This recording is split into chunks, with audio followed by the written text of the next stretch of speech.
Hello everyone. आज हम लोग जानेंगे rules of debit and credit. Previous classes में हम लोग जाने थे डबल एंट्री सिस्टम के बारे में। डबल एंट्री सिस्टम के आधार पर ही हम जर्नल एंट्री करते हैं, जिसमें डेबिट और क्रेडिट किया जाता है। हमें समझे थे डबल का मतलब समझे थे डबल एंट्री सिस्टम का कि डबल अकाउंट होता है। जैसे मिस्टर ए मिस्टर बी को 10,000 पेड कर रहे हैं, ठीक है। तो हम उसमें बताए थे कि जो प्राप्त करता है वो डेबिट कहलाता है, मतलब उसमें प्लस हो जाता है, इंक्रीज हो जाता है। और जो देता है वो क्रेडिट होता है, मतलब वो उनका वैल्यू माइनस होता है, डिक्रीज कर जाता है। तो ये हम लोग समझे थे डबल एंट्री सिस्टम में। लेकिन सबसे बड़ा प्रॉब्लम यहाँ पर ये होता है, बहुत से लोग के हम देखते हैं कि एंट्री कर ही नहीं पाते हैं। दिक्कत ये होता है डेबिट क्रेडिट का दिक्कत होता है। हम अभी जो कल बताए, प्रीवियस क्लास में बताए कि किसी व्यक्ति से, किसी पर्सन से हम लेन देन करते हैं तो उसका रूल होता है debit the receiver, credit the giver. और उसके आधार पर हमने ए ने दिया बी को, तो एक बी को रख दिए डेबिट की तरफ और एक मिस्टर ए को क्रेडिट की तरफ। लेकिन अगर ये रूल नहीं होता तो हम लोग कैसे पता चलता है कि डेबिट किसको करेंगे या क्रेडिट किसे करेंगे? इसी में हम गलती कर जाते हैं, इसलिए एंट्री गलत हो जाती है। अगर एंट्री गलत हो गया आपका तो समझिए कि हम किसी बुक का, किसी अकाउंट्स बुक को हम मेंटेन नहीं कर सकते हैं, क्योंकि मेन चीज़ होता है रिकॉर्डिंग के बाद ही कोई काम आगे बढ़ता है। तो हमने ये लेन देन जो किया वो किसी व्यक्ति से किया, तो ये रूल का यूज किया, मतलब कि rules of debit and credit according to double entry system. मैं आज ये बताने वाला हूँ आप लोग को कि हम लोग डेबिट और क्रेडिट करने के लिए क्या रूल होगा according to double entry system. एक चीज तो तय है, डबल एंट्री सिस्टम में हम लोग जो भी लेन देन करते हैं रिकॉर्ड रखते हैं अकाउंट्स का। अकाउंट जैसे मिस्टर ए है, मिस्टर बी है, इस तरह तो बहुत सा अकाउंट होंगे। जैसे ये पर्सन का हम रूल समझें, मिस्टर बी को ए ने दिया है, मिस्टर बी एक अकाउंट हो गया। लेकिन हम अगर रेंट देते हैं, किराया देते हैं, तो ये भी तो अकाउंट है। बहुत सा एक्सपेंसेज का बन सकता है। जैसे पर्सन के लिए राम सीता मोहन गीता बहुत से बन सकते हैं अकाउंट, बहुत लोग से लेन देन कर सकते। उसी तरह खर्च भी हो सकता है, टेलीफोन बिल हो सकता है, इलेक्ट्रिक बिल हो सकता है। एक्सपेंसेज भी तो बिजनेस में बहुत तरह का हो सकता है। तो उसका क्या रूल होगा? हमारे बिजनेस चलाने के लिए बहुत सा एसेट की जरूरत पड़ती है, जैसे फर्नीचर हो गया, प्लांट हो गया, मशीनरी हो गया। बिजनेस चलाने के लिए तो बहुत सा संपत्ति चाहिए, एसेट चाहिए। तो उसका लेन देन कैसे करेंगे, उसका क्या रूल होगा? तो इसी को हम समझेंगे आज, rules of debit and credit according to double entry system. तो नेक्स्ट मूव करते हैं हम। तो हम एक कहानी बताते हैं आपको। देखिए, कोई भी बिजनेस अगर कोई स्टार्ट करता है तो इनकम के लिए करता है। मिस्टर राज बिजनेस स्टार्ट करना चाहते हैं, तो मिस्टर राज बिजनेस स्टार्ट करना चाहते हैं तो बिजनेस में पूंजी लगाएंगे, जिसको कैपिटल बोला जाता है। पूंजी लगाएंगे। अब पूंजी लगाएंगे तो उस पूंजी से बिल्डिंग लेंगे। भाई हमको कोई बिजनेस करना है तो शहर में हमको एक बिल्डिंग चाहिए। उसका फर्नीचर हो सकता है, कंप्यूटर होगा, लैपटॉप होगा, आपका बहुत कुछ, आप प्लांट होगा, मशीनरी बैठाएंगे। तो एक बिजनेस स्टार्ट करने के लिए आपको एसेट की जरूरत पड़ती है, संपत्ति की। पूंजी लगाएंगे तब वही एसेट खरीदेंगे। मेरा कहने का मतलब ये है। अब देखिए बिजनेस चालू करते हैं तो इसमें बिजली लगेगा, तो बिजली के लिए उसका बिल भरना पड़ेगा, तो खर्च भी होगा। बिना खर्च किए इनकम कहाँ से होगा? तो एक्सपेंसेज करता है बिजनेस में। हम एक्सपेंसेज करते हैं, बहुत तरह का एक्सपेंसेज होता है जो अभी अभी बताएं। टेलीफोन बिल होगा, नेट पैक डलवाना होगा। तो एक बिजनेसमैन क्या करता है कि वो पूंजी लगाता है अपने बिजनेस में।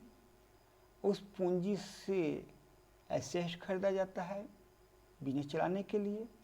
उसको चलाने के लिए खर्च भी होता है, बहुत तरह का खर्च होता है। इनकम भी होता है, क्योंकि खर्च करेंगे तो वही इनकम आएगा।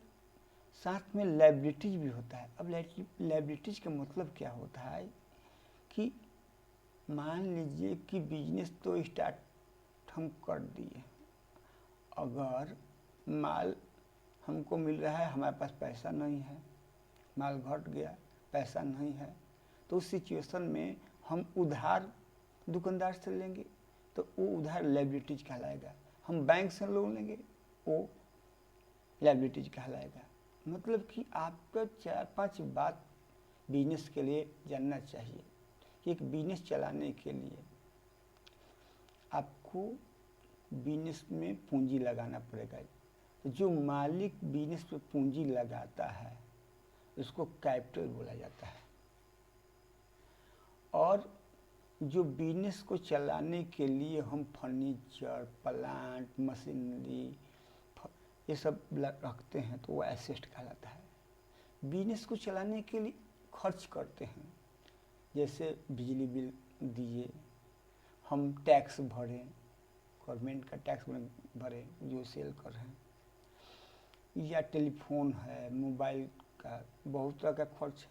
तो वो इनकम आएगा तो भाई इनकम कहाँ से आ रहा है, सेल करके आ रहा है, कैसे आ रहा है, उसका हिसाब रखेंगे।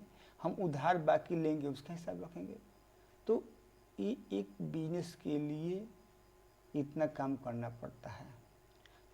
एक जो बिजनेसमैन होता है वो एक अकाउंटेंट रखता है। जैसे ये मिस्टर नानू जी, ये नानू जी हैं, नानू जी बिजनेस का हिसाब किताब रखेंगे। तो आपको बता दूं कि कैपिटल जो पूंजी होता है मालिक का, वो भी लायबिलिटीज होता है।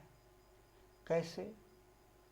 मान लीजिए कि हम किसी से उधार माल लेते हैं तो बिजनेस का फर्ज है कि उसको देना। उसी तरह मालिक पूंजी लगाया है तो बिजनेस से मांगेगा हिसाब क्या हुआ। तो ये जो भी हैं वो इनका हिसाब देंगे। तो एक्चुअल में जो होता है मालिक का पूंजी कैपिटल, वो लायबिलिटीज होता है। तो ये कुछ बात समझ में आया, धीरे धीरे आएगा सब समझ में। तो हम एक बिजनेस चलाने के लिए एक्सपेंसेज करते हैं इनकम के लिए। तो एक्सपेंसेज करते हैं तो बहुत तरह का एक्सपेंसेज करते हैं, बहुत तरह का अकाउंट बनता है। मेरा कहने का मतलब भी मेरा ये है कि हम जो लेन देन करते हैं, रिकॉर्ड रखते हैं अकाउंट का। जैसे हमने स्टाफ को सैलरी दिया तो सैलरी अकाउंट हो गया। हम किसी बिजनेस कर रहे हैं तो उसमें मजदूरा रखे, बिजनेस चला रहे हैं तो मजदूरा का वेजेज दिए। कैरिज, कोई सामान मंगा है तो उसका भाड़ा दिए। तो बहुत तरह का रेंट है, ऑफिस एक्सपेंसेज है, बहुत तरह का खर्च होता है। तो खर्च होता है तो उसका अकाउंट बनता है भाई कि ये किस बात के लिए कितना पैसा लगा, उसका रिकॉर्ड करना है। इनकम है तो सेल किए तो इनकम हुआ। जैसे मैं इंस्टीट्यूट चलाता हूँ तो ट्यूशन फी लेता हूँ, तो ट्यूशन फी किससे किससे लिए हैं, मुझे किससे किससे इनकम हुआ है, उसका हिसाब रखना पड़ेगा। बैंक से इंटरेस्ट मिलता है, वो भी इनकम है। तो देखिए, मैं ये बताना चाहता हूँ कि हम लोग जो लेन देन करते हैं वो अकाउंट का हिसाब रखते हैं, रिकॉर्ड करते हैं। तो जिस तरह एसेट है, जैसे हम कैश से किसी को कोई सामान खरीदे या बैंक से हम कोई चीज़ दिए, हम एसेट फर्नीचर खरीदे तो बिल्डिंग लिए, तो बहुत सा एसेट होता है जिसका हिसाब किताब रखना पड़ता है। तो इसी तरह लायबिलिटीज भी होता है। जैसे हम लोन लिए तो लोन का हिसाब रखना पड़ेगा, तो लोन लायबिलिटीज है। ओवरड्राफ्ट, बैंक से हम ओवरड्राफ्ट, तो ये सब आगे सब कुछ देखने को मिलेगा। जैसे क्रेडिटर्स है, किसी व्यक्ति से हम उधार माल लिए तो वो क्रेडिटर्स कहलाता है। कैपिटल बताइए कि एक जो मालिक पूंजी लगाता है बिजनेस में, वो कैपिटल कहलाता है, तो वो लायबिलिटी होता है। तो मैं ये बताना चाहता हूँ कि हम लोग जो लेन देन करते हैं, यहाँ पर बताएं कि हम केवल मिस्टर ए मिस्टर बी से, व्यक्ति से ही नहीं लेते हैं, हम तो बहुत खर्च करते हैं उसका हिसाब रखते हैं, इनकम करते हैं उसका हिसाब रखते हैं, एसेट लेते हैं उसका हिसाब रखते हैं। लायबिलिटी मतलब कि हमारे पास लोन, कंपनी के पास लोन किस तरह का हो जाता है, देनदारी, तो उसका हिसाब रखते हैं। तो ये सब रूल पर चलता है। जैसे हमने यहाँ पर दिखाया कि व्यक्ति के लिए, पर्सन के लिए, कि debit the receiver, credit the giver, मतलब जो पाएगा वो डेबिट में जाएगा और जो देगा क्रेडिट में जाएगा। तो ये तो अकाउंट पर्सन के लिए हो गया। अब हम ये अभी तक जो चर्चा किए, ये इनकम, एक्सपेंसेज, एसेट, लायबिलिटी, इस सब के खाता के लिए भी अलग अलग रूल होते हैं। मेरा कहने का मतलब ये है। अब हम चलते हैं मेन पॉइंट पे। देखिए, rule of debit and credit according to double entry system. तो डबल एंट्री सिस्टम के लिए रूल जो होता है डेबिट क्रेडिट के लिए, दो तरह का होता है, ट्रेडिशनल अप्रोच और इंग्लिश अप्रोच, जो मॉडर्न अप्रोच भी इसको बोलते हैं। मतलब कि पहले प्रचलित है ट्रेडिशनल अप्रोच का, तो हम पहले बताएंगे ट्रेडिशनल अप्रोच। आज का क्लास में ट्रेडिशनल अप्रोच के द्वारा हम डेबिट क्रेडिट रूल बताएंगे, और नेक्स्ट मेरा वीडियो बनेगा वो इंग्लिश अप्रोच बनेगा। तो आते हैं ट्रेडिशनल अप्रोच के बारे में। मतलब मेरा कहने का मतलब ये है कि डबल एंट्री सिस्टम जो हम लोग रिकॉर्ड करते हैं उसके लिए रूल बना है डेबिट करने के लिए। तो एक ट्रेडिशनल अप्रोच है, एक इंग्लिश अप्रोच है। तो हम लोग ट्रेडिशनल अप्रोच की तरफ बढ़ते हैं। तो ट्रेडिशनल अप्रोच में आपको अकाउंट्स के बारे में बात करता है। तो अकाउंट्स दो तरह के होते हैं, पर्सनल अकाउंट और इम्पर्सनल अकाउंट। अब पर्सनल अकाउंट तीन तरह का होता है, natural personal account, artificial personal account और रिप्रेजेंटेटिव पर्सनल अकाउंट। तो ये जितना भी दिया है पर्सनल अकाउंट में, natural personal account, artificial personal account, representative personal account, तो तीनों मिलाकर पर्सनली अकाउंट कहलाता है। मतलब कि इसको अलग अलग कैटेगरी में बनाया गया है। चलिए, तो हम लोग क्या सीखें कि ट्रेडिशनल अप्रोच में हम अकाउंट्स दो तरह का होता है, पर्सनल अकाउंट और इम्पर्सनल अकाउंट। पर्सनल अकाउंट जो होता है तीन तरह का होता है, natural personal account, artificial personal account और representative personal account. Next, impersonal account में होता है रियल अकाउंट और नॉमिनल अकाउंट। तो हम बारी बारी से एक ही जानेंगे। आपको मैं बता दूं कि अकाउंट तो तीन तरह का होता है। एक हो गया पर्सनल अकाउंट, दूसरा होगा रियल अकाउंट और तीसरा होगा नॉमिनल अकाउंट। एक्चुअली में इस सब पर्सनल अकाउंट को कैटेगरी में बांट दिया गया है कि नेचुरल होगा, आर्टिफिशियल होगा, रिप्रेजेंटेटिव हो, ये हो के तब एक पर्सनल अकाउंट बनता है। इम्पर्सनल अकाउंट रियल होगा अकाउंट बोलते हैं, नॉमिनल अकाउंट है। लेकिन एक्चुअली में 3 तरह का अकाउंट होता है, personal account, real account, nominal account. एक मैं बात बता रहा हूँ आपको, आप इसको ध्यान से सुनिएगा क्योंकि ये मेन है। देखिए, हम लोग जो लेन देन करते हैं वो लेन देन का रिकॉर्ड रखते हैं, और रिकॉर्ड रखते हैं अकाउंट का। अकाउंट 3 तरह का होता है। हमने किसी को पैसा दिया तो किस कान से दिया, वो डबल एंट्री कहता है, दोनों बताइए कान। तो हम जो भी रिकॉर्ड करते हैं अकाउंट का करते हैं। अकाउंट 3 तरह का होता है, पर्सनल अकाउंट, रियल अकाउंट और नॉमिनल अकाउंट। ये बात अलग है कि पर्सनल अकाउंट कई गो चीज़ से मिल के बना है, रियल अकाउंट कई चीज़ से मिल के बना है, और नॉमिनल अकाउंट कई चीज़ से बन के मिला है। लेकिन अकाउंट 3 गो होता है, personal account, real account, nominal account. बस आपको अपनी भाषा में बता रहा हूँ आपको। देखिए, अपने घर में, बिजनेस की बात छोड़ो, आप अपने घर में लीजिए कि आप किसी व्यक्ति से लेन देन करते हैं तो उसका हिसाब रखते हैं, तो वो हो गया पर्सनल अकाउंट। रियल अकाउंट मतलब कि किसी वस्तु या संपत्ति का लेन देन करते हैं कि हाँ, हमने उसको 5 गो मोबाइल दिया है, उससे हमने ये सामान लिया है, तो जहाँ हिसाब किताब वस्तु या संपत्ति का होगा उसको बोलते हैं रियल अकाउंट। और तीसरा होता है नॉमिनल अकाउंट। नॉमिनल अकाउंट का मतलब कि खर्च और इनकम से रिलेटेड हम जो हिसाब रखते हैं उसको बोलते हैं नॉमिनल अकाउंट। मतलब कि चाहे बिजनेस हो या हमारा घर हो, 3 तरह का अकाउंट होता है, पर्सनल अकाउंट, रियल अकाउंट और नॉमिनल अकाउंट। आइए एक एक के बारे में हम जानते हैं, क्योंकि हम लोग जो लेन देन करने के लिए डबल एंट्री सिस्टम पढ़ रहे हैं, और डबल एंट्री सिस्टम चलता है रूल पर। उसका रूल क्या होता है, तो पर्सनल का अलग रूल होगा, रियल का अलग होगा और नॉमिनल का अलग होगा। मतलब कहने का मतलब हम बिजनेस कितना भी बड़ा कर दें, 3 तरह का अकाउंट होगा। वो पर्सनल अकाउंट हो सकता है, या रियल अकाउंट हो सकता है, या नॉमिनल अकाउंट होगा। ये तीनों होगा आपका। तो आइए एक एक चीज़ के बारे में जानते हैं। पर्सनल अकाउंट, तो सबसे पहली बात समझेंगे कि अकाउंट है क्या। ऐसे तो हम बता दिए हैं कि जिस चीज़ से लेन देन करते हैं उसके नाम को अकाउंट करते हैं। जैसे ए ने बी को दिया तो ए अकाउंट हो गया, बी अकाउंट हो गया। मतलब कि ए का भी रिकॉर्ड रखें और बी का भी रिकॉर्ड रखें, ए और बी क्या हो गया, अकाउंट हो गया।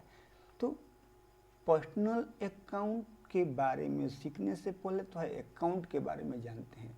अकाउंट एक्चुअली में बिजनेस का होता क्या है। Account is a record of transaction. Account जो हम रिकॉर्ड करते हैं, लेन देन करते हैं, और उसमें जो रिकॉर्ड करते हैं वही तो अकाउंट है। Which is related to person, company, asset, liabilities, income, expenses.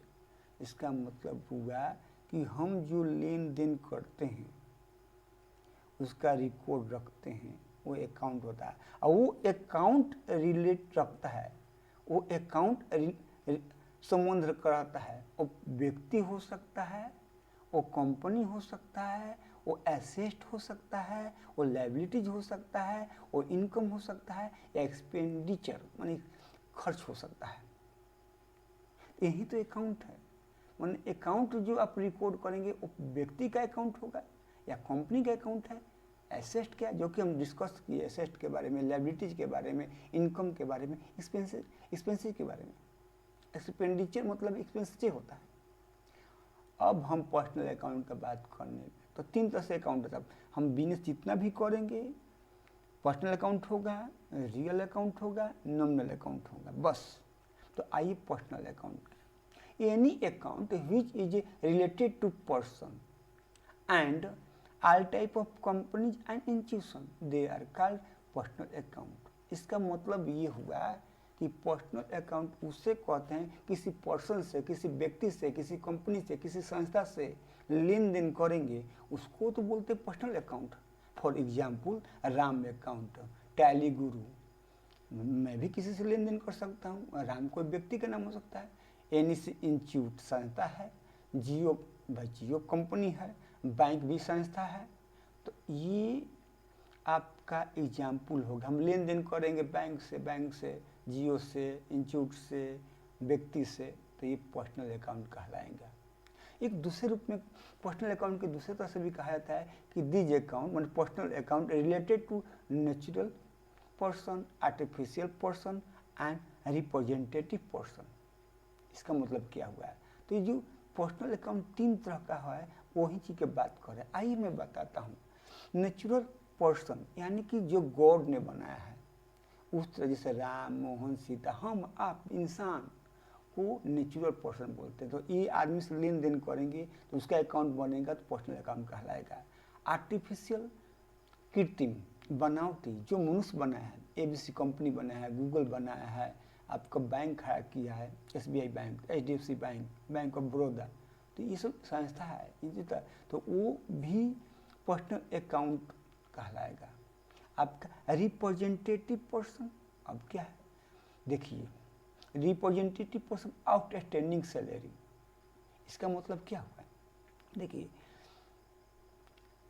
ये रिप्रेजेंट करता है पर्सन को, उस तरह के पर्सन को बोलते हैं रिप्रेजेंटेटिव पर्सन अकाउंट। देखिए कैसे होता है पर्सनल अकाउंट का आउटस्टैंडिंग, जो पीछे साल का जो बचा रहता है, जैसे किसी का सैलरी नहीं दिया गया, मान लीजिए कि मार्च में उसको पैसा देना था, अब उसको अप्रैल में दे रहे हैं, तो पीछे साल का जो पीछे महीना का या पीछे साल का जो पैसा होता है उसको बोलते हैं आउटस्टैंडिंग सैलरी। आउटस्टैंडिंग एक्सपेंसेस बोलते हैं। आउटस्टैंडिंग एक्सपेंसेस कई तरह का हो सकता है, आपका वेजेस हो सकता है, इलेक्ट्रिक बिल हो सकता है, माने हम ना अगले महीना का बिजली बिल नहीं दिए तो वो हो गया आउटस्टैंडिंग इलेक्ट्रिक बिल। तो समझ रहे हैं? तो ये आपको बताता है कि पर्सन से बताते, तो वही सैलरी नहीं दिए हैं तो ये रिप्रेजेंट करता है पर्सन का, तो इस तरह के खाता को भी बोलते हैं पर्सनल अकाउंट, जिसको आगे हम और डिस्कस कर रहे हैं आपको तीनों के बारे में। देखिए, तो पर्सनल अकाउंट 3 तरह का होता है। नेचुरल पर्सनल अकाउंट, जो गॉड ने क्रिएशन किया है, बनाया है, जैसे हम लोग हैं, डेबिटर है, क्रेडिटर है। अब डेबिटर क्रेडिटर क्या है? देखिए, हम किसी को उधार माल देते हैं तो उस व्यक्ति को डेबिटर कहते हैं। हम जिस व्यक्ति से उधार माल लेते हैं उसको बोलते हैं क्रेडिटर। तो व्यक्ति कुछ भी हो सकता है, कोई भी हो सकता है, तो डेबिटर डायरेक्ट कहते हैं, क्रेडिटर कहते हैं। ठीक है, तो उसको बोलते हैं natural personal. The transaction which involve cash received या कैश पेमेंट, मतलब कि ये ट्रांजेक्शन होगा, जैसे कैश हम लेना होगा, देना होगा, तो इस तरह के बोलते हैं natural personal account.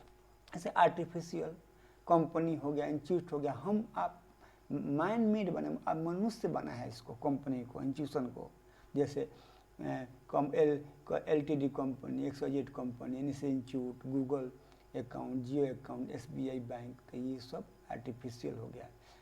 Representative personal account, ये 3 तरह का पर्सनल अकाउंट होता है। नेचुरल पर्सनल अकाउंट समझ गए, आर्टिफिशियल समझ गए। रिप्रेजेंटेटिव पर्सनल अकाउंट होता है कि रिप्रेजेंट करता है पर्सन का ग्रुप को, मतलब क्या? रिप्रेजेंटेटिव पर्सनल अकाउंट वो अकाउंट होता है जो कोई खास व्यक्ति को प्रेजेंट करता है, जैसे कैपिटल, ड्राइंग। अब कैपिटल क्या हो गया? तो देखिए, आपको बता देते हैं, कोई बिजनेस में पूंजी लगाता है, वो बिजनेस स्टार्ट करता है, तो उसके नाम से कंपनी में कोई खाता खुलता नहीं, उसको बोलते हैं कैपिटल अकाउंट। और जब उस कंपनी से पैसा निकालता है तो उसको बोलते हैं ड्राइंग। तो ये रिप्रेजेंट करता है कि कैपिटल कोई व्यक्ति है, ड्राइंग कोई व्यक्ति है। अगर बिजनेस में पूंजी लगा रहा है पैसा, तो तो उसको कैपिटल कहा जाएगा। अगर बिजनेस से मालिक पैसा निकाल रहा है तो ड्राइंग कहा जाएगा। तो उस मालिक को रिप्रेजेंट करता है कैपिटल के द्वारा, ड्राइंग के द्वारा। इसको कहते हैं रिप्रेजेंटेटिव पर्सन अकाउंट। जैसे आउटस्टैंडिंग एक्सपेंसेज, मतलब पीछे का बकाया है, हम नहीं दिए, हम उसका यूज कर लिए हैं। जैसे सैलरी हुआ, बिजली बिल हम नहीं दिए हैं, तो आउटस्टैंडिंग हो गया, तो वो किसी को देना है, रिप्रेजेंट कर रहा है। प्रीपेड एक्सपेंसेज, हम पहले ही दे दिए, प्रीपेड में एडवांस पेमेंट कर दिए हैं, तो उस तरह को बोलते हैं रिप्रेजेंटेटिव पर्सनल अकाउंट।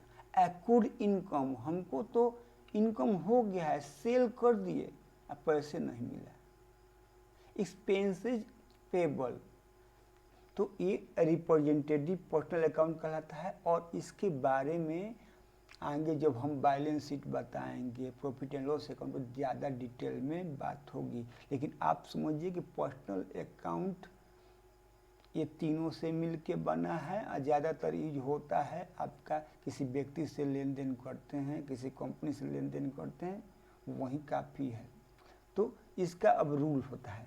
और पर्सनल अकाउंट का रूल होता है, rule of debit credit according to double entry system के कारण, कि अगर किसी व्यक्ति से, ठीक है, हम रिसीव करते, माने डेबिट होगा वो जो रिसीव करेगा, और क्रेडिट होगा वो जो देगा। माने क्रेडिट द गिवर और डेबिट द रिसीवर। ये जो हम पहले ही दिन बता चुके हैं, आज भी शुरुआत में बताए। तो पर्सनल अकाउंट का रूल यही होता है। पर्सन में ये खाता बन सकता है, किसी व्यक्ति का खाता बन सकता है, किसी व्यक्ति से लेन देन कर सकते हैं, किसी कंपनी से लेन देन कर सकते हैं, किसी संस्था से लेन देन से कर सकते हैं, या रिप्रेजेंटेटिव पर्सन होगा। तो इसके बारे में बाद में पढ़ेंगे, लेकिन मेन ये है। अब देखिए, तो इसका रूल होगा क्या, कि कोई भी व्यक्ति से, कोई भी संस्था से, ठीक है, तो डेबिट होगा रिसीवर और क्रेडिट होगा गिवर। मतलब कि रिसीव करेंगे तो डेबिट होगा, देंगे तो क्रेडिट होगा। तो ये पर्सनल अकाउंट का रूल है। पर्सनल अकाउंट में ये अकाउंट होता है जो अभी डिस्कस किए। नेक्स्ट अब होता है इम्पर्सनल अकाउंट। इसमें होता है रियल अकाउंट और नॉमिनल अकाउंट। तो चलते हैं रियल अकाउंट के बारे में बात करते हैं। Real account, all type of company asset accounts are called real account. मतलब कहने का मतलब कि कंपनी में जितने भी तरह के संपत्ति होता है उसको हम रियल अकाउंट कहते हैं, बस।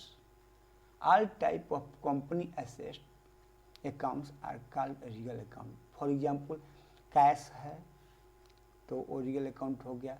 माल है, स्टॉक मतलब माल होता है, गुड्स होता है जो हम बेचते करते हैं। Machinery, furniture, building, goodwill. अब गुडविल क्या है, आपका ख्याति गुडविल कहता है। तो ये होता है आपको संपत्ति के बारे में बताता है real account. They are two type of real. अब ये भी दो तरह का होता है, tangible real account, intangible real account. तो टेंजिबल रियल अकाउंट क्या है, those asset which can be seen and touch are called tangible real account. मतलब कि ऐसा एसेट, संपत्ति जिसको हम छू सकते हैं, देख सकते हैं, जैसे फर्नीचर हो गया, मशीनरी हो गया, कैश हो गया, लैपटॉप हो गया, मोबाइल हो गया, गुड्स हो गया, छू सकते हैं संपत्ति। ये बिजनेस में होता है। तो इस तरह की संपत्ति को बोलते हैं tangible real account. Intangible account कि जिसे छू नहीं सकते हैं, ना ही देख सकते हैं, वैसे अकाउंट को बोलते हैं इनटेंजिबल रियल अकाउंट। उसको फील कर सकते हैं, जैसे गुडविल, ट्रेडमार्क, कॉपीराइट। इसका मतलब क्या हुआ, गुडविल मतलब कि टैली गुरु से हमको सब जानते हैं। टैली गुरु से के लिए, टैली सीखने के लिए बहुत दूर दूर से आदमी आता है मेरे पास, बहुत लोग आते हैं, कॉमर्स के तो बहुत लड़के आते हैं। तो गुडविल है मेरा। ट्रेडमार्क, अब एक मार्क जैसे यूट्यूब का एक मार्क लग गया, यूट्यूब का रेड वाला आपका जो होता है वो ट्रेडमार्क है। कॉपीराइट, जैसे कोई बिजनेस है कि ये माल यही व्यक्ति बेचेगा, कॉपीराइट है, दूसरा बेच नहीं सकता है, तो ये भी आपका ये संपत्ति होता है। तो हम समझ गए कि रियल अकाउंट, देखिए 100 में एक बात है कि रियल अकाउंट की संपत्ति से रिलेटेड जो भी अकाउंट बनता है, खाता बनता है, उसको बोलते हैं रियल अकाउंट। जैसे मशीन हम परचेज करेंगे, फर्नीचर परचेज करेंगे, स्टॉक लेंगे, कैश का लेन देन करेंगे, तो ये सब आपका रियल अकाउंट होता है। अब इसमें रूल क्या होता है, डेबिट कम्स इन, मतलब व्हाट कम्स इन होगा, और क्रेडिट व्हाट गोज आउट। मतलब कि डेबिट वो होगा कि वस्तु आएगा या संपत्ति आपके बिजनेस में आएगा तो डेबिट होगा, अगर आपके बिजनेस से वस्तु या संपत्ति जाएगा तो क्रेडिट होगा। हमने पर्सनल अकाउंट में पढ़ा था कि डेबिट द रिसीवर, यहाँ पढ़ा है पर्सनल अकाउंट में बताया था कि डेबिट द रिसीवर, मान व्यक्ति से लेन देन करेंगे तो प्राप्त करने वाला डेबिट होगा, देने वाला क्रेडिट होगा। अब इसमें हम पढ़े रियल अकाउंट में आपका रियल अकाउंट यह है, real account, personal account, real account. यहाँ कहाँ आ गए हम, ये पर्सनल अकाउंट, रियल अकाउंट। तो रियल अकाउंट में होता क्या है कि डेबिट कम्स इन, मान बिजनेस में जो आएगा संपत्ति वो डेबिट करेंगे, बिजनेस से जाएगा वो क्रेडिट करेंगे। तो ये रूल होता है रियल अकाउंट का। नेक्स्ट अब है नॉमिनल अकाउंट। अब नॉमिनल अकाउंट किसे कहते हैं, any account which is related to income expenses, वैसे अकाउंट जो खर्च और इनकम से संबंधित आता है उसको बोलते हैं नॉमिनल अकाउंट। जैसे हम घर का किराया, मतलब रूम का किराया दिए, ऑफिस का किराया दिए, इंटरेस्ट पेड किए, इंटरेस्ट रिसीव किए, स्टाफ को सैलरी दिए, तो जो भी खर्च और इनकम से संबंधित अकाउंट होता है उसको बोलते हैं नॉमिनल अकाउंट। फॉर एग्जाम्पल कि रेंट अगर हम दे रहे हैं, किराया दे रहे हैं, तो ये एक्सपेंसेज हो गया। अगर रेंट ले रहे हैं तो वो इनकम हो गया। इंटरेस्ट माने सूद ब्याज दे रहे हैं तो खर्च हो गया, ले रहे हैं तो इनकम हो गया। कमीशन अगर हम दे रहे हैं तो खर्च हो गया, ले रहे हैं तो इनकम हो गया। डिस्काउंट अगर हम दे रहे हैं तो खर्च हो गया, ले रहे हैं तो क्या हो गया, इनकम हो गया। तो खर्च और इनकम से संबंधित जो खाता होता है उसको बोलते हैं नॉमिनल अकाउंट। अब इसका रूल होता है डेबिट द एक्सपेंसेज, मतलब जो भी खर्च होगा वो डेबिट की तरफ जाएगा और जो भी इनकम होगा क्रेडिट की तरफ जाएगा। तो ये रूल है। आपको यहाँ देखने को मिलेगा कि पर्सनल अकाउंट का रूल है कि debit the receiver, credit the giver. Real account का रूल है कम्स इन, मतलब व्हाट कम्स इन, इसमें होता है व्हाट गोज आउट, मतलब कि कोई चीज़ आएगा, बिजनेस में कोई चीज़ आएगा तो डेबिट होगा, बिजनेस से कोई चीज़ जाएगा तो वो होता है क्रेडिट। तो ये रियल अकाउंट कहलाता है, क्योंकि ये वस्तु की बात, क्योंकि वस्तु आता जाता है, अब व्यक्ति में देता है लेता है, तो इसलिए लेता है तो डेबिट होगा, देता है तो क्रेडिट होगा। अब रियल अकाउंट में सामान है तो सामान आएगा तो डेबिट होगा, जाएगा तो क्रेडिट होगा। नॉमिनल अकाउंट में खर्च इनकम की बात होती है, तो खर्च होगा तो डेबिट होगा, इनकम होगा तो क्रेडिट होगा। तो ये रूल्स हैं डेबिट क्रेडिट का। तो मतलब कि हम पर्सनल अकाउंट, रियल अकाउंट और नॉमिनल अकाउंट, हमारा बिजनेस में जो हम लोग लेन देन करते हैं तीन ही तरह का अकाउंट होता है।